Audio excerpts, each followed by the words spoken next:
现在出现亏损的根本原因，就是因为你们不够爱国。公开预测股市国庆后会暴涨，如果预测错，我直播吃。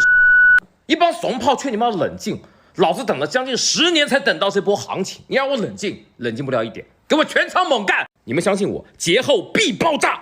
尤其是券商板块非常疯狂，买的伟大，套的光荣。中国人的股市一定会屹立在世界东方。2026年9月底，我再次重申14600点。你现在不要来坑我，我比你聪明的多。大家好，我是 Westy。最近这几天，中国 A 股在经历了一轮暴涨之后，在国庆以后迎来了暴跌。中国众多的 A 股投资者纷纷亏本，被套牢，甚至涌现了一堆号称卖房和贷款经常炒股的韭菜。最有意思的是，一个叫大蓝的财经博主，以及一个叫上海遗书的网红，在号召大家重仓买入 A 股之后，出现了巨额亏损。给我全仓猛干，干就完了！大盘到4000点之前，给我停止一切其他投资，全仓大 A， 听明白没有？你给我出来！你不是让我全仓满仓干吗？我今天一下子没了，你56000多。天大了！你给我等着大蓝！大蓝，我劝你以后闭嘴！一时间，所有的矛头都指向了我，我越想越委屈。可是有谁能预测到跳空高开10个点啊？股史上从未出现过的，离谱程度基本上就等于你们的钱被外星人抢走了。我认为我还挺厉害的，而且我自认为我是一个善良的好人。然后这些人就开始要发出蓝色追杀令，说要通缉上海爷叔。国庆节前后的股市大涨啊，让广大韭菜们觉得自己又行了。怎么说这些 A 股韭菜们呢？对于上市公司的过往表现、投资分析、财务报表一问三不知，但是呢，财经网红专家们一顿鼓吹就是无脑进场，只能说不割你韭菜更待何时呢？那些被套牢多年的主力资金都不知道有多么感谢你们这些新的韭菜。今天我们就来聊聊从上海爷叔以及大蓝的言论细节来分析，为什么他们是骗子？为什么说这次亏本的韭菜们有一半的原因是咎由自取呢？我们将从他的言论、行为以及一些外表细节来分析这位上海爷叔。首先，我们来看一下上海爷叔说的话8号开盘，大盘将接近涨停板，但不会封住，大约在涨9%左右。券商全部涨停，半导体芯片全部涨停，半导体芯片 ETF 开盘就涨停，科技股大面积涨停，厉害！我就这样告诉你，其他板块也是万字千红。今天我还是要送你，就算你买进了套住了，我还是给你这样一句话：买的伟大，套的光荣。怎么样？好，我已经在告诉你，你套住又怎样？你就是买的伟大，套的光荣。你今天的套将给你最后产生更大的利润。那我就放心了。买的伟大，套的光荣。就这样一个连牙都掉了差不多的大叔啊，在周围民众的簇拥之下，发表一连串惊人且毫无逻辑的发言。周围群众啊，听了那叫一个如雷高潮，纷纷叫好。记住我说的，他的牙都快掉光这一特点，就能猜到为什么说他大概率是个神棍。还有他旁边这位眼中透露着无比信任的女士，因为等下有个彩蛋。这个时候就会有人问了，为什么这种一看就是神棍一样的人说的瞎话都有人信？其实原理非常简单，只要跟爱国主义捆绑在一起，在中国人眼里一切看起来就名正言顺了。因为我爱国，所以我买中国的股票，很伟大的行为。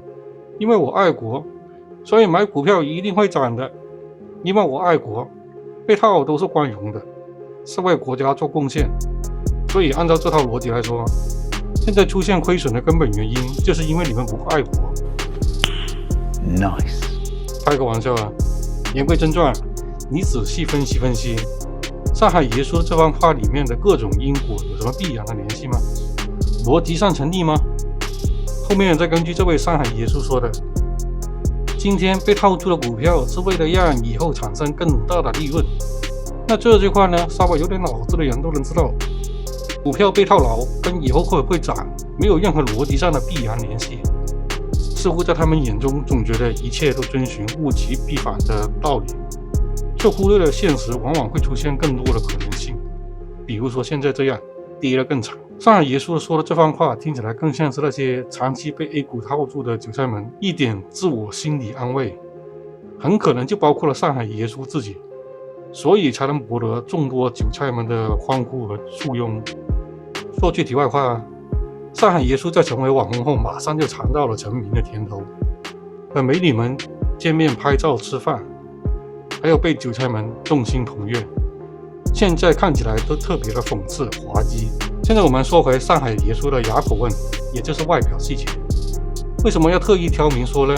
道理很简单，因为他要是真的从股票赚到了钱，他早就会把他那口牙补补了。我不是人身攻击啊，你觉得一个有钱人会不在意自己的牙口吗？毕竟人每天都得吃饭，吃得不痛快就不说了，还有一个形象问题，想必从这些细节里面也能猜到他的投资状况吧。另外我们再说说他的行为，如果这位上海爷叔预测真的有那么精准的话，就不需要天天在上海的公园里跟一群人吹牛逼了。你什么时候看过巴菲特之类的资本巨鳄天天去公园跟其他人吹嘘股票什么时候必然会暴涨？巴菲特会告诉你什么时候买哪只股票吗？前面提到的那位女士啊，在出现了巨额的亏损后，也在上海公园等上海爷叔给一个回复。我卖了一套房子580万，我现在500万买进去了，现在好了，老亚生轮不出来，我等到现在。你也找那个亚叔来了？爱心生求亚少。哦，把我家房子卖掉了，哎呦，卖掉580万，我这个人单纯，太单纯了，他现在没来，你看到吧？但是当时追捧上海爷叔的时候，希望有多大，现在的失望就有多大。如果这位女士真的在股市亏了那么多钱，也只能说是财富回到了与她认知相对应的水平。钱多人傻这句话在当今中国仍然适用。接着我们来说说这个大蓝，这个千万级别的财经博主。首先我们来看看他的履历。揭下大蓝的底，立人设骗傻子。首先是他自称的白手起家多次创业的故事。原名蓝天航，89年浙江衢州人，浙江财经大学摄影专业，毕业后在杭州蓝卡摄影有限公司当摄影师，估计是专业太烂干不下去。14年在慈溪市长河镇临汾村注册了一个个体工商户，名为慈溪市长河恩佐通讯器材，做手机配件销售和话费充值。15年参与了与好友陈炫宇、池潜龙的创业，一起成立了杭州粤品餐饮管理有限公司，其中大蓝持股24%，陈炫宇持股51%，是控股股东，池潜龙持股25%，主做健身产品。16年底成立了杭州人鱼崛起生物科技有限公司，用来发行健身餐的肌肉产品，注册资本10万元。股权结构与之前一致。接着微信用户大爆发，开始做微商，以卖鸡胸肉发展下线，拉人头收代理费。再后来抖音出来了，大蓝开始做的是娱乐剧情号，当时认识了女主播樊烨，为了火，两人一起策划上了18年东方卫视的中国新相亲，在节目里上演了一见钟情的戏码，结果还是没火。这是被大蓝定义为一次失败的创业，说这次亏损了2000万。接着陈炫宇重新给他立了个人设，3次创业失败，3次东山再起的亿万富翁。拍了几年剧情的大蓝，屌丝演富豪也是有模有样，用精心洗稿而来的文案，以老板和富人的口吻谈金钱、创业、房产、情感相关话题，反正就是狗血开头编故事。好在受众的智力水平也有限，算是精准筛选韭菜，通过演炫富火了，涨了400万，成了现象级的知识博主。开始他想把抖音粉丝全部引流到个人微信上，兜售他的微商项目，但20年微商已经割不动了。接着接触到了一些所谓开金矿的矿主，一下把他镇住。当时他虽然是大网红，但商业认知不高，就开始给老板引流。这是他当时的朋友圈，金矿老板没钱，需要找人融资开矿。后来估计是怕自己的智力水平还没搁着人，先给人割了，改行卖课了，成立了银河学院，兜售线下抖音培训课6980，还成立了一个大蓝新城会，入会费是69800。再后来还蹭开发商的光，自导自演了接成龙的戏，虽然成龙全程未出镜，但他一个人演得挺好的。接着就被人民网点名割韭菜，吓得又是取消线下课，又是停更，把之前很多演戏的视频都删了。不过确实骗着钱了，就开始洗白自己，道歉以前装逼太过。其中一个道歉视频中自己说，现在总算有钱了，也没必要再装逼了。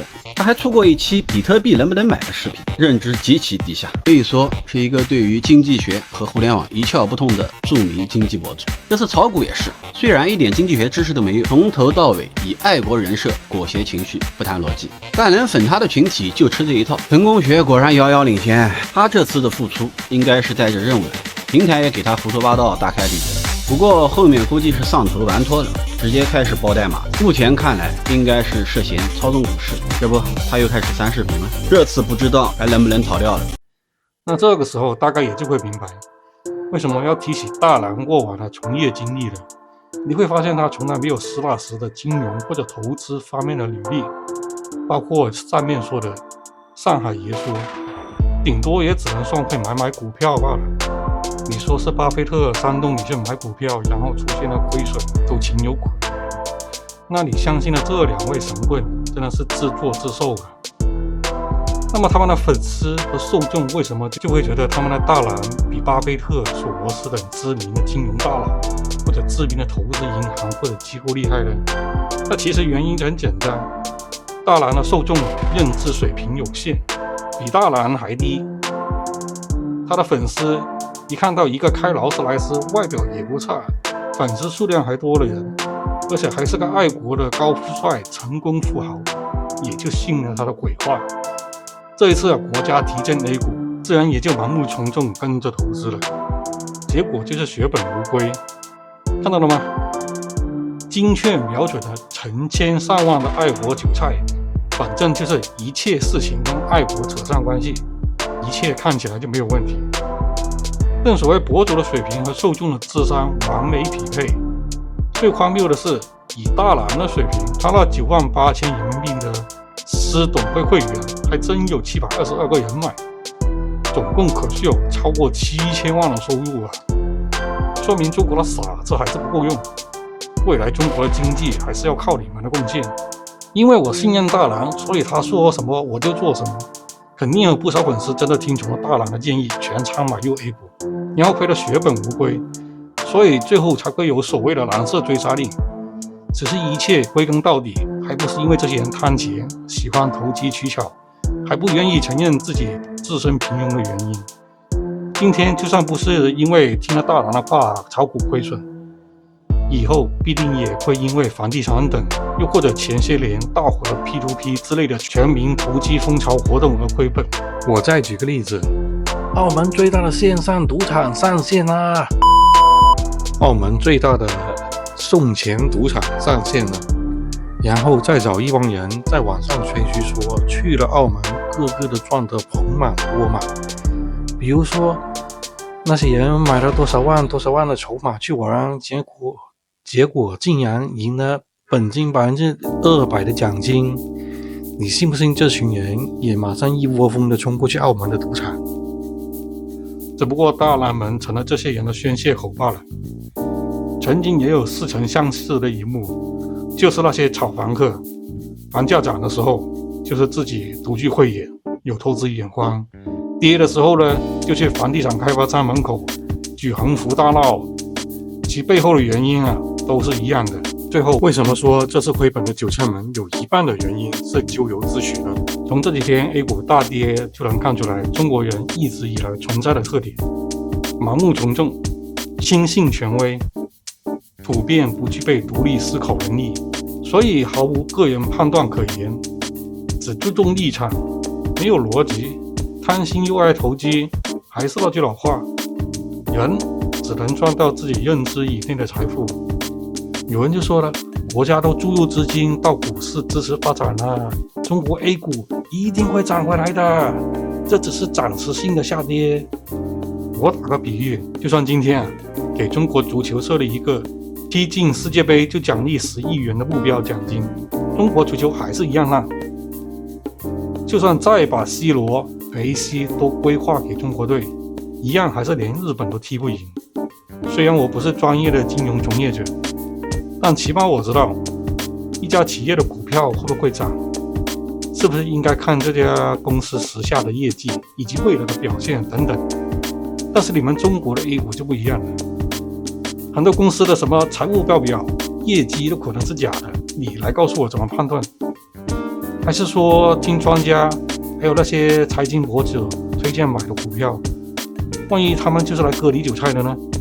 就像大蓝一样，在高价的时候忽悠你买入，然后等你买入以后，股票马上就出现暴跌，好一招击鼓传花。到这里又会有韭菜嘴硬了，我们有内部消息。所谓的内部消息，且不说真实性如何，你如何保证消息到了你那里的时候是不是已经过时了？而且你来告诉我，凭什么要无偿分享给你呢？因为爱国吗？上海爷叔和大蓝这类人煽动一般民众重仓投资固然罪无可恕，但是自己轻信他人则是十分愚蠢的行为。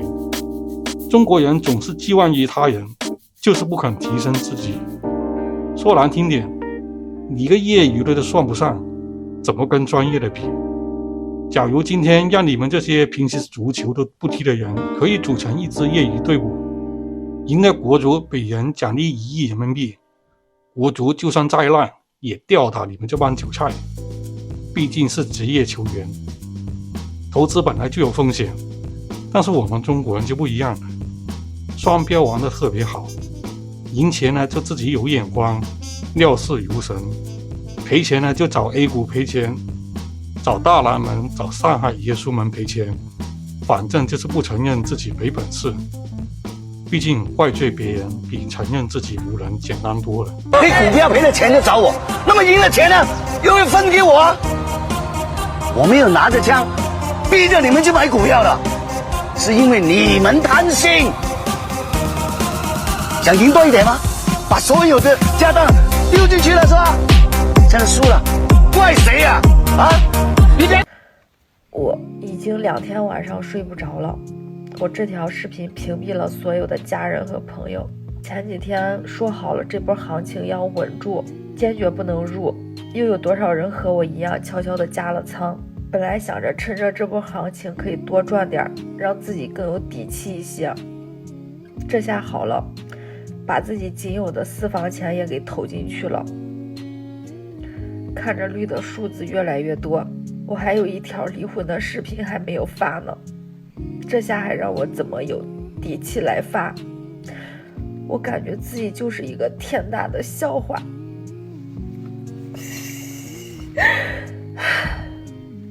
今天是啥情况我还不敢打开看。